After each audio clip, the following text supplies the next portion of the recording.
Virat Kohli the chase king.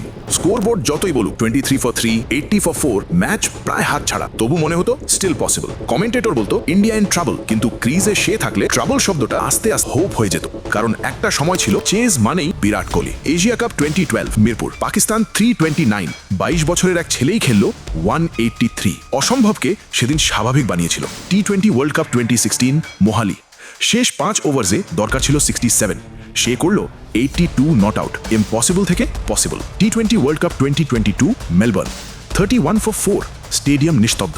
হারিস রফকে দুটো 6, 82 not out. আর তুমি বিশ্বাস করতে শিখলে।